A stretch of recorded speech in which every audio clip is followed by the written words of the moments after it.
Hi, everybody. Welcome to Northpointe Plus. This is episode 170, where we go over the message from Sunday and the questions that people sent in. Jake Howard is with me, and he spoke on Sunday. Yeah. And you started our Christmas series, and it's with. And so give us I know Rick has said it before, and I think you guys have too. Why don't you give us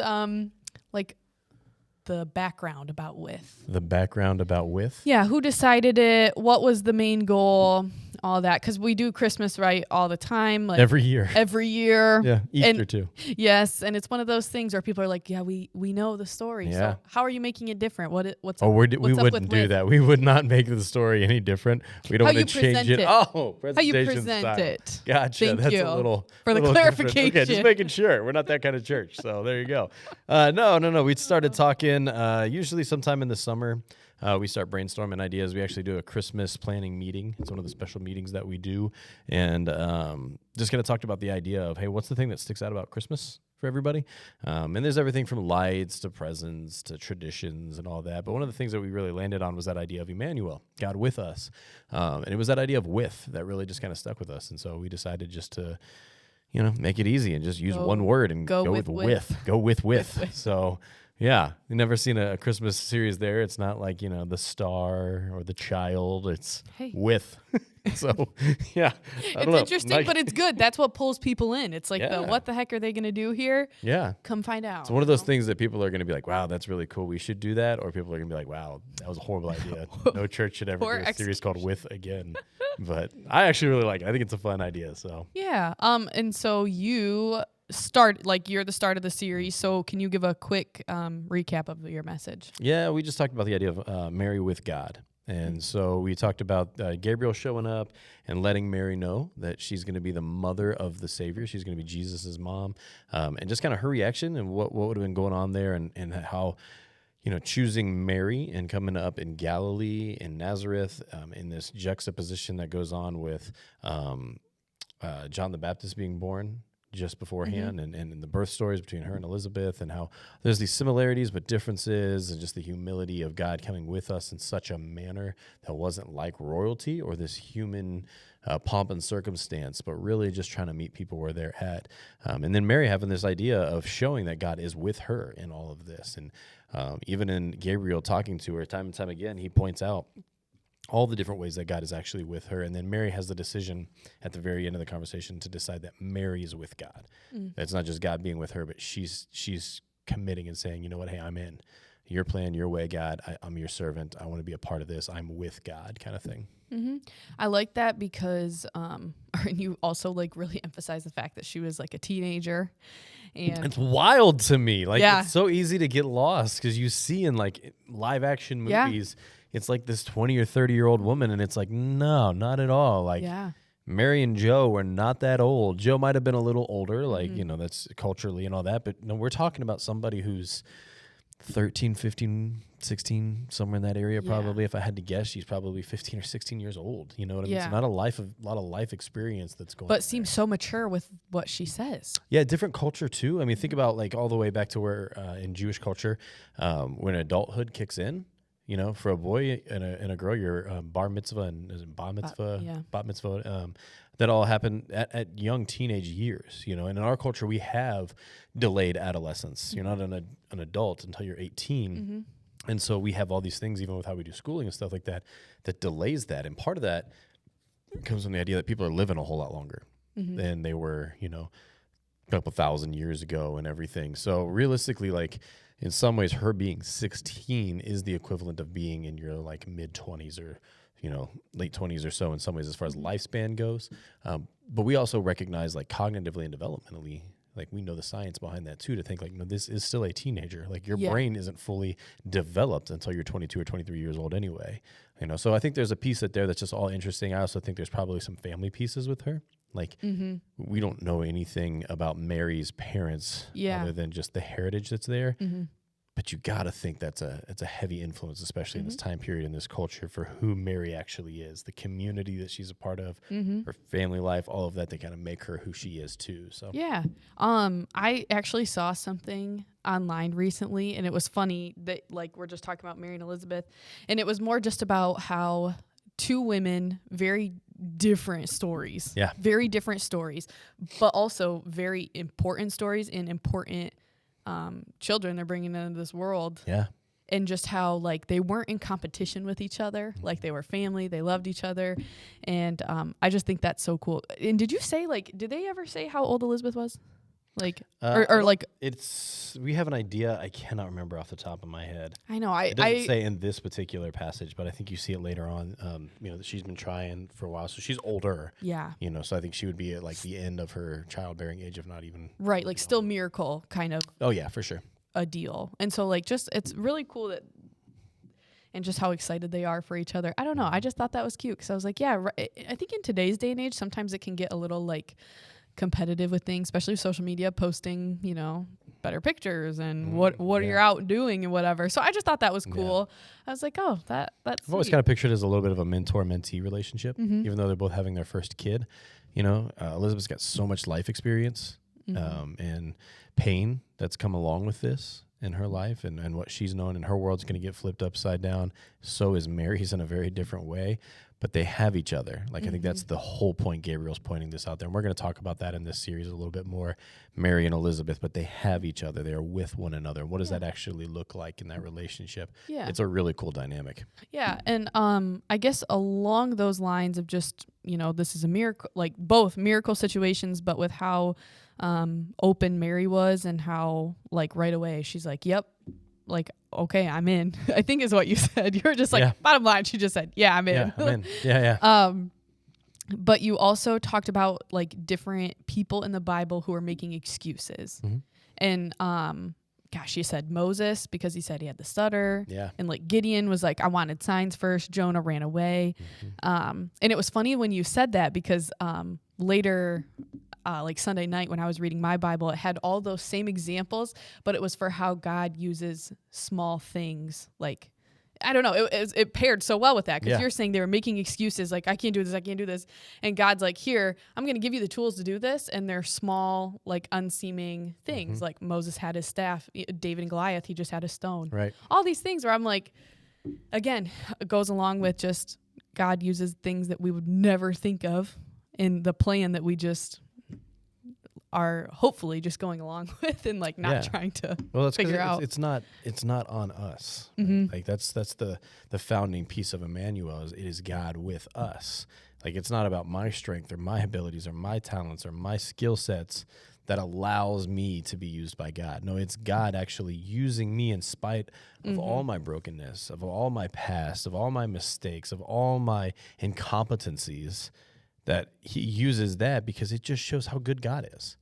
Because it's like you look at that and you're like, there's no way Jake could do that. God has to be involved. Like there's no way, right? And that's exactly what it is. There's no way that the Messiah is going to be born in a farm town to an unmarried teenage girl that is, I guess, in the lineage of David somewhere throughout here. I don't know. Somebody can look that up later, which they do, and it's Spoiler. Like, so like this is not at all how God would enter the world. Like, come on, right? And yet that's what he does again and again because God's value system is so drastically different than ours.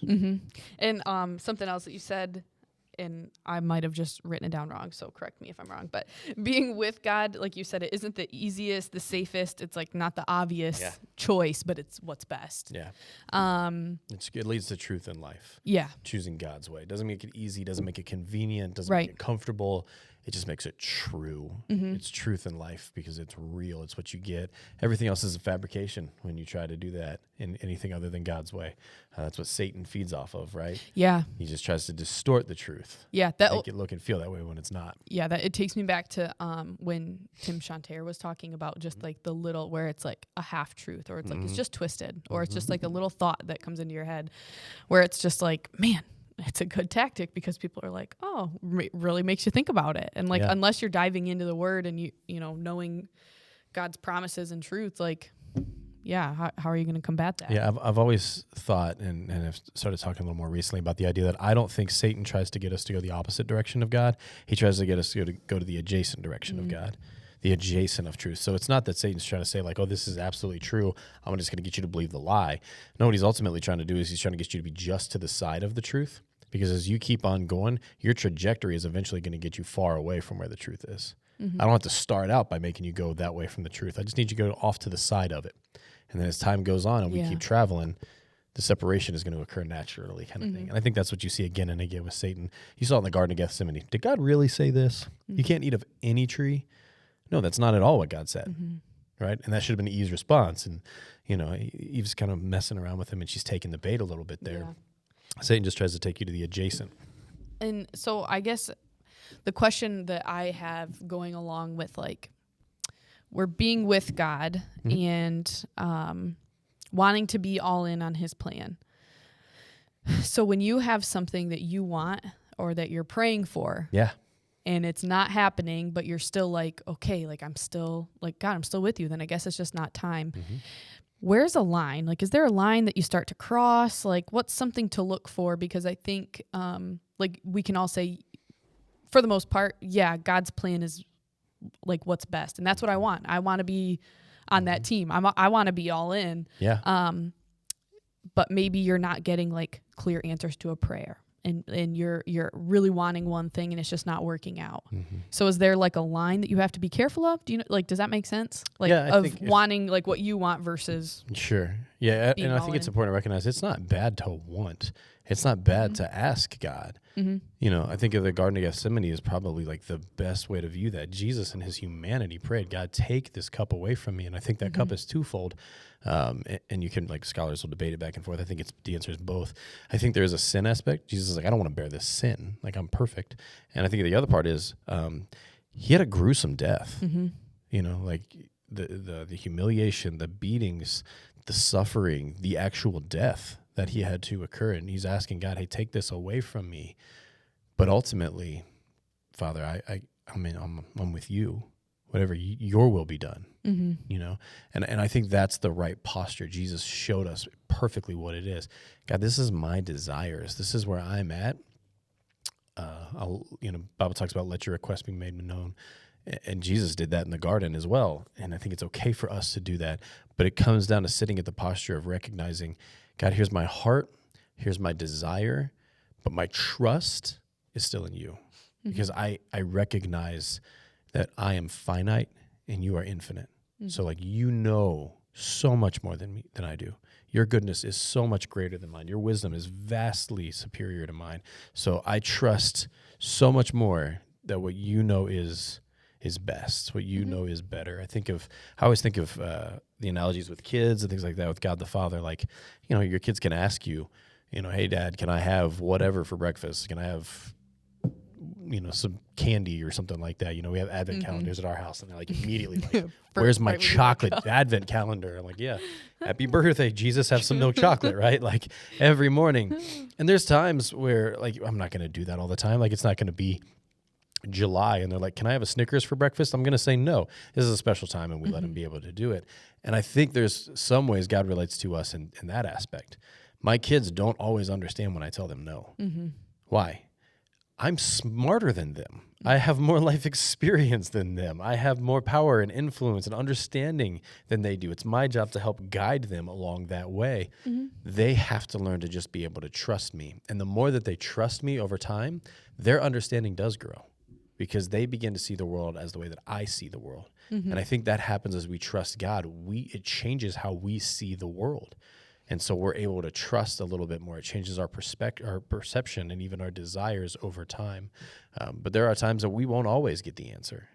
But we still just trust in the idea of, I don't get it, I don't necessarily like it.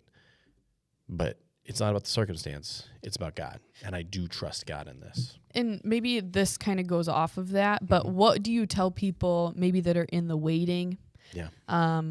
That are like, well, now I just don't know like what to do, because I trust him and it's going to be okay. I think it's maybe my question's more about those people who are going to sit back and, I just won't do anything then. Because that's also a fine line of like, I'm trying to put it in terms of like, what I'm thinking of is like going to a doctor's appointment and the doctor tells you like, you know, news that you don't want to hear. And you're like, well, God's got me. Like, so it's okay. Do you understand what I'm saying? Yeah. Like, so what encouragement, what do you tell people to do when they're kind of in those situations? Yeah. The reminder that I always try to give people is just, hey, your pain is real. And it's okay to feel that. It's okay to experience pain. It's okay not to like that.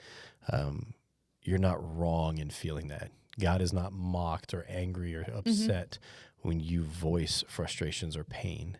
I would challenge people, don't blame God, right? Like God is not to be blamed like he's done something wrong. God doesn't do anything wrong. But it's the ability to say, hey, I don't like this. I'm in mourning. I'm struggling. I'm in pain, but I still love and trust God. There's an entire book of the Bible written about that. It's Lamentations, and that's what a lament is it's just worship in a somber course. It's recognizing that this is sad, or I don't like this, but I still trust God in that. You know, I trust that whatever is going to happen, God is in control. God is going to do what he's going to do. They go all the way back to the story of Abraham and Isaac. When Isaac is going to be sacrificed by Abraham, and the way that they ask and the connotations that are there of, you know, hey, God, or hey, Dad, we're supposed to do the sacrifice. Like, where's the lamb? Where's all this? What's going on? The way that Abraham answers in there actually gives to the reference that what Abraham believed was that if he sacrificed his son as God had asked him to do, God would just bring him back to life. You know, like there's this idea of if I have to, I'm going to be obedient because God is still in control. I don't like it. I hate this, but God is going to provide. God's going to do. And I think that's the thing of just recognizing when there's hardship, when there's things that we don't like or bad news, it's still that trusting of going, hey, I just don't fully understand. I don't know. I hate this. I don't like this. And it's okay to acknowledge that. But I still trust that God is in control, and he's going to work all things out for his glory and our good. And he knows what is good better than I know what's good. Because this might not be the good I would choose. Yeah. This does not be the good that I would want. But it's the good that God knows I need. Yeah, and I think, too, that it might just be a good reminder that when you feel like you're not getting any answers, I feel like we've probably talked about this before, but just like it's not about sitting around and doing nothing, but it's that God can make good things happen either way. So even if it's like a smaller decision, like, well, it's not always a smaller decision, but like a job or something. Like, well, what am I supposed to do? Am I supposed to go do this or go do that? It's like when you're glorifying God and like you are, because you're still being obedient by glorifying God. So like these decisions, he's going to make something good happen out of it. And it's just that trust of his plan, because you know that he's good. We get that a lot in student stuff. Students begin to graduate, and they're asking and praying, hey, God, I want to go to school. I want to go to college. Where should I go to college? And they're like asking God and seeking, where should I go to college? And it's just that reminder I like to tell them from time to time, hey, God's not hiding on a campus somewhere. Like, he's not hiding on this campus for you and this campus for you. And you got to like play hide and seek and almost knock my cup over there and do like all these visits to find out where God is. No, I think God actually does give us freedoms. He gives us liberties to be able to make our decisions and choose and all those kinds of things. And he will direct your path. So like involve him to be a part of those things, because there is an aspect where it could be like, yeah, God doesn't actually want you to, you know, go to South Sudan for college or whatever, you know, because it's not what's best for you. He wants you to go to Columbus, Ohio, because that's what's going to be better for you. You know, all that type of stuff. So you're like redirecting, and it could be. But at the same time, no matter where you go, God is still God along the journey. So if you don't get a clear direction that God is telling you exactly what to do, just go back to the last thing you know God did tell you to do and continue to do that. Continue to be obedient in what those things are, recognizing that if he doesn't give you an answer in there, he might be allowing you leeway, like choosing a college or something like that. Or if it's a decision that you know, like, I can't make this decision without getting more guidance to be here. You're allowed to just sit and rest in that until God does speak, till God does show up and do things. Abraham was promised to have a child in Isaac. We'll go back to him again. And God said, I'm going to make you a father of many nations. Like, look at the stars, like beyond this. And he's old in age, his wife's old in age, all this kind of stuff. And okay, I trust that guy. But as time goes on, it doesn't happen. He brings Hagar into the fold. They have Ishmael. That's not God's plan. And it's like, well, no, you were just supposed to wait. Like, just trust in God's timing in those moments too. And that can be really difficult. Mm-hmm. So Abraham, go back to the original thing that God had told you to do beforehand. Be obedient in your life and what you're doing there. And God's going to provide and do when his timing is right. And that's hard, man. Like we don't ever want to be on anybody else's time frame. We want to be on our time frame because we know what's best. And we want to keep moving, or if we're tired, we want to pull back. And that's not always how God works, because it's not about us. It's about him. Yeah. And I think that's why it's like we push so hard about like life groups and stuff, because when you are having like, I don't know, these feelings and thoughts, it's just so nice to be able to talk to people who are like-minded and can be like maybe you're missing something and they can point it out for you. Like we, even in my life group, like a couple weeks ago, none of the guys could make it, all working, all sick. So we had like a ladies' night. Oh my gosh, it was so fun. But we were also like, I had like a lot of things on my mind that I wanted to talk about, where I was just like, I don't know what's going on right now. Like, and it was so great to just have them talk. And then ever since then, I'm like, okay, no, I like, that was like good, wise counsel that I went to, talk to. And so, it's just funny. Like that's why we always tell people to go get in a life group, because it's so important. They're there for you when you need it, and you get to be there for them. And well, how many times as a friend has somebody like brought you something that they want to talk about, and you just recognize they can't see the answer because emotions have clouded their judgment. But you don't have any emotional attachments to that. So you can be like, yeah, hey, don't put all of your savings in cryptocurrency. Balance it out a little bit more, maybe. Like you can do that. I know what Elon said, but just, hold on, right? Like there's things that you can do. And that's what life group is. And it's scriptural, talking about just doing life together. Even the disciples, when they went and spread the gospel throughout the known world, they went in pairs. To do so, because they understand the strength of having somebody else with you for protection, for guidance, for support, for rebuke, all of those kinds of things. I think that's one thing that's lacking. I like to say when I talk about having groups, I always throw in the rebuke in there, because I think that's a little lacking in our culture. It's very much a you do you boo kind of mentality. So having somebody in life that's going to come and say, hey man, you're really messing up here. Like you recognize that, right? You're causing damage to yourself or those that you love by going down this path. That's invaluable. And we have to give people permission to do that in our lives. And then we have to have the boldness to risk the friendship, even if we truly care about somebody else, to be able to say that. That doesn't mean that like it has to be your way or that I have all the answers. I'm going to come in a very humble, loving posture and say, hey, here's my concern. What do you think? And I'm probably going to ask a lot of questions because I'm going to seek to understand.